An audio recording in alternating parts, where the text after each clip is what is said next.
This report offers a thorough, fact-based review of the state of religious freedom in nearly 200 countries and territories around the world.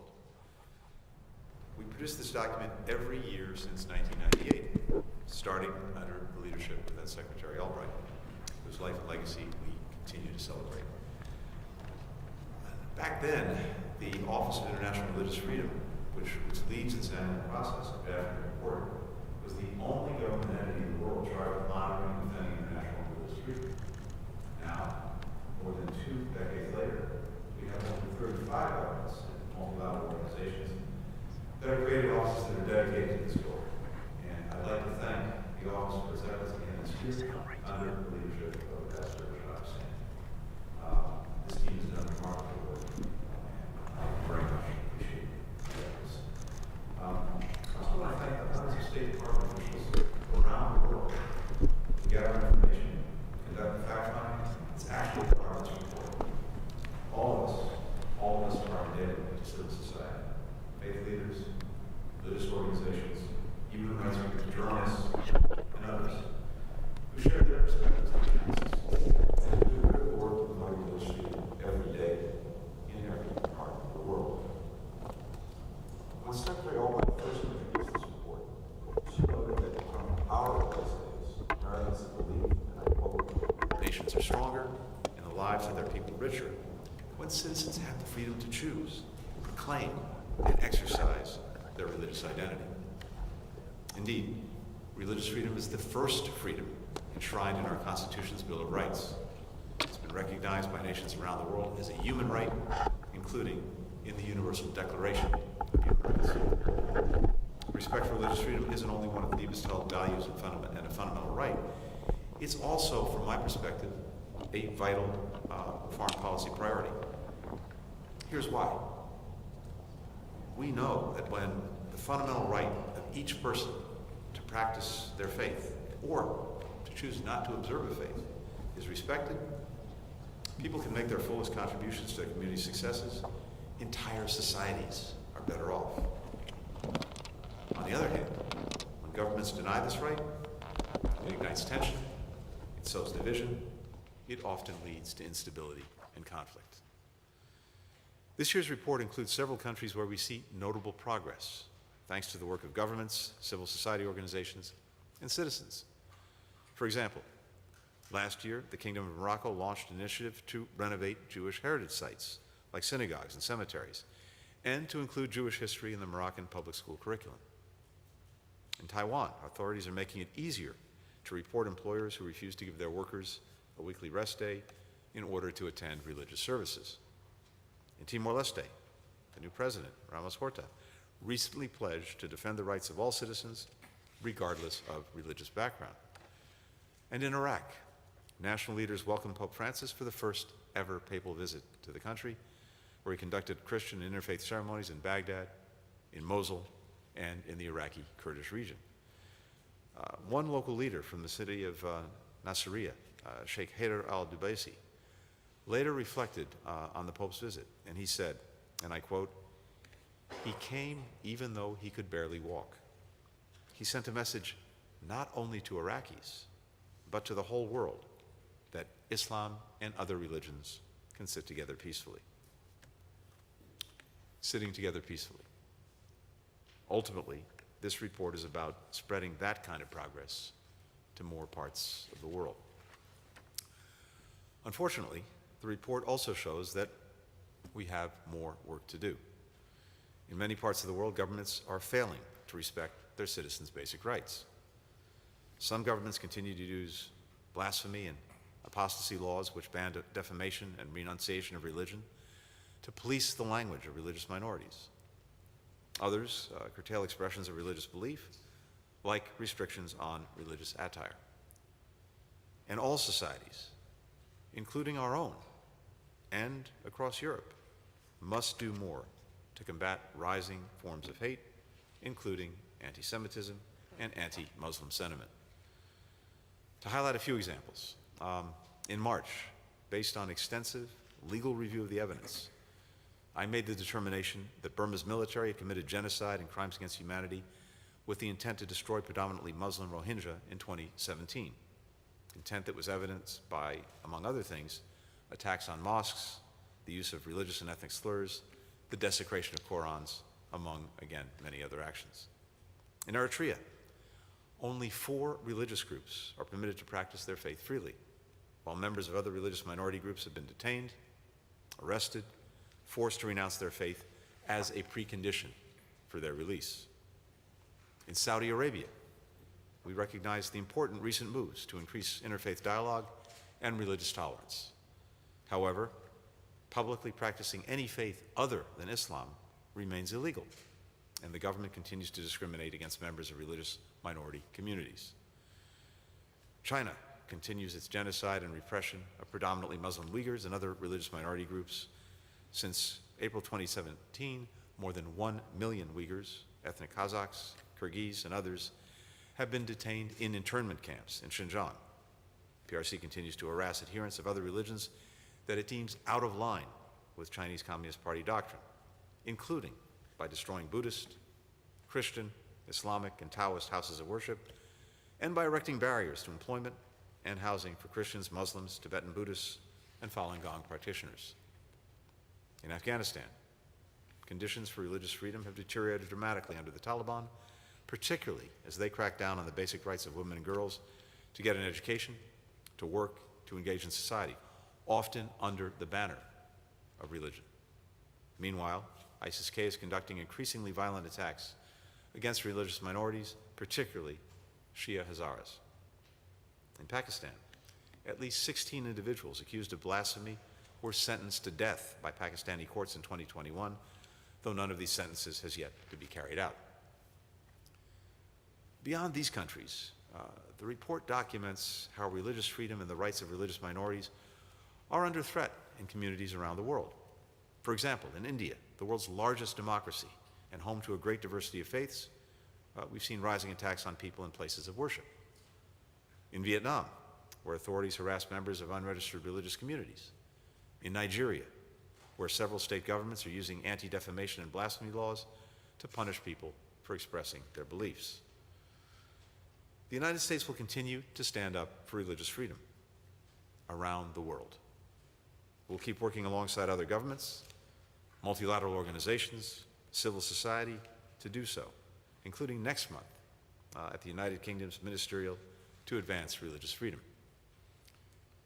At its core, our work is about ensuring that all people have the freedom to pursue the spiritual tradition that most adds meaning to their time on earth. It's about giving people the chance to express themselves freely, which is part of being their fullest selves. That's the progress. That's the progress that this report hopes to help create. So, once again, I'd like to thank everybody whose hard work made this report possible. And with that, I want to turn the floor over to the person who's maybe worked the hardest, Ambassador Hussain, to highlight a few themes from this year's report. Rashad, over to you.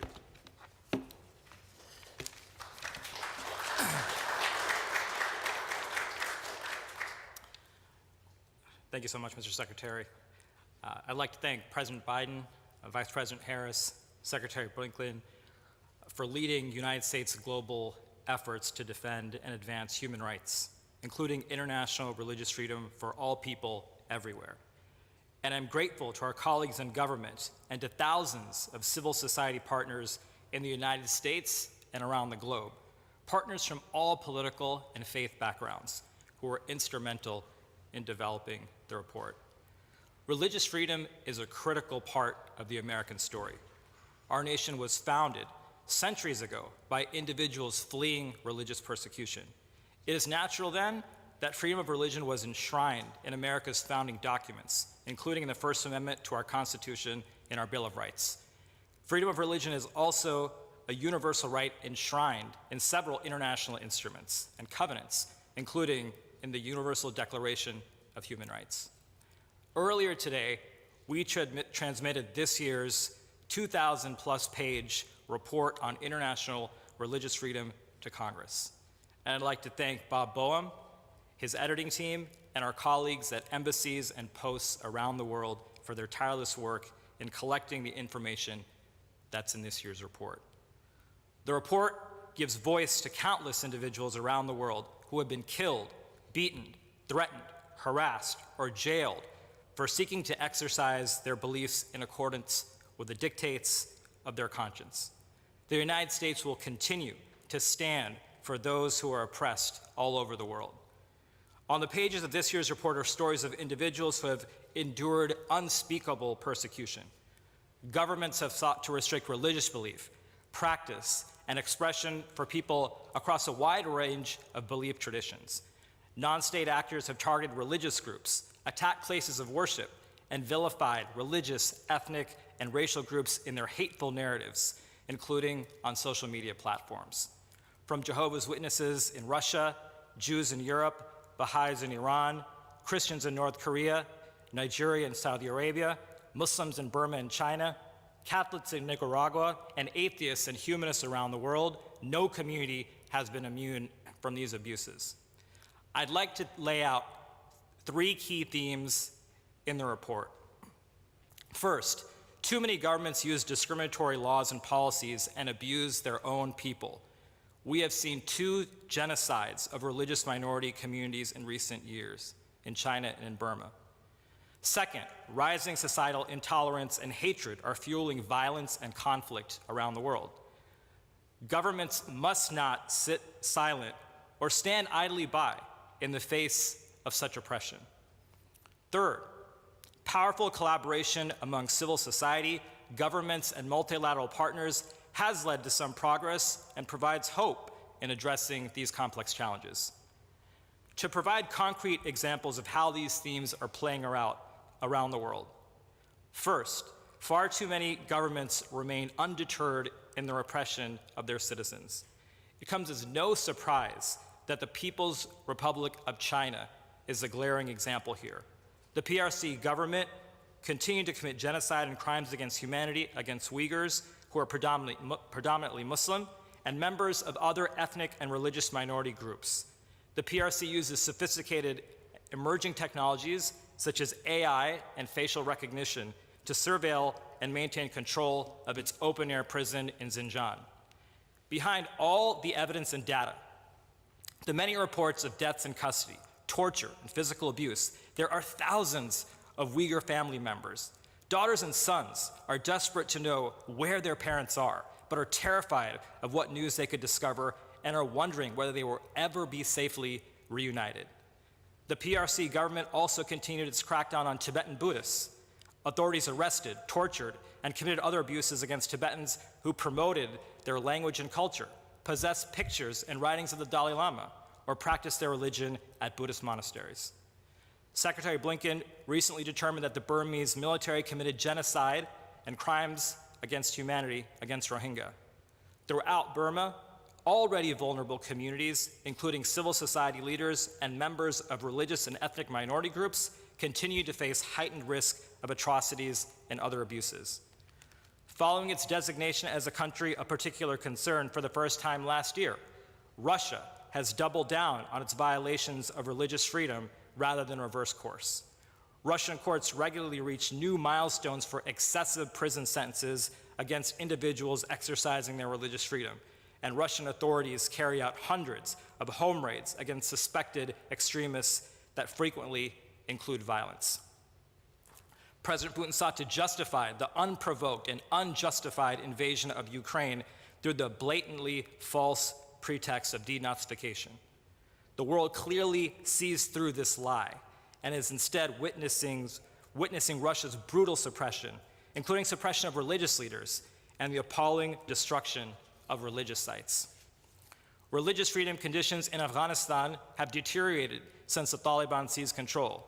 The Taliban regime and rival militant group ISIS-K have detained, intimidated, threatened, and attacked members of religious minority communities. And as the Secretary stated, in India, some officials are ignoring or even supporting rising attacks on people and places of worship.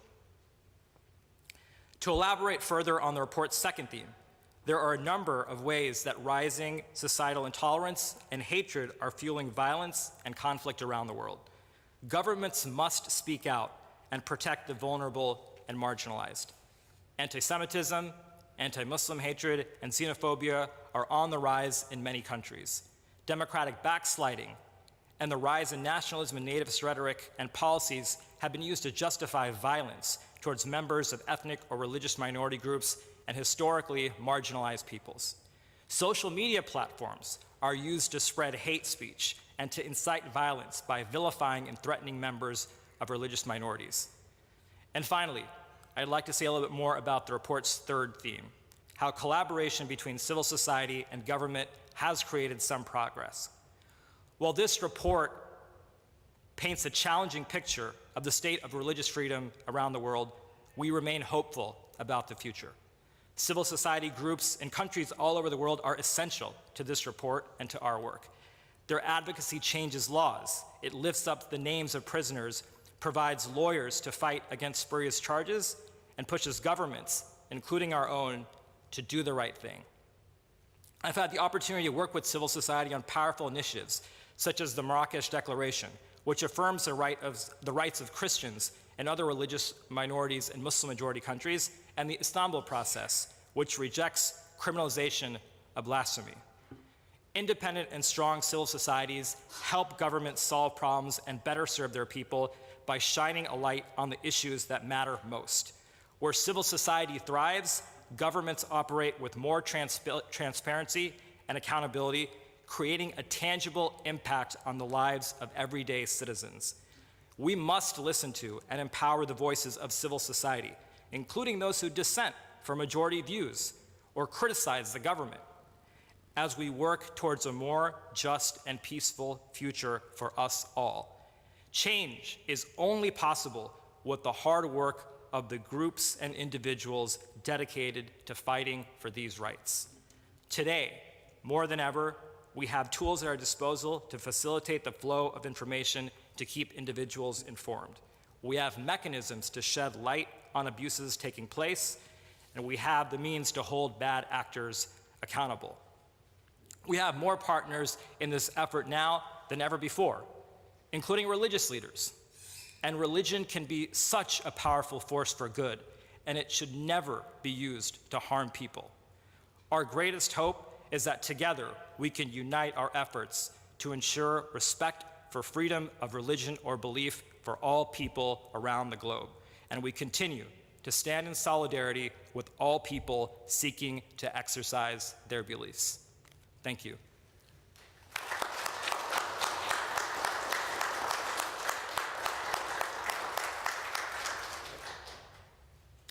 Thank you all. Appreciate the good work.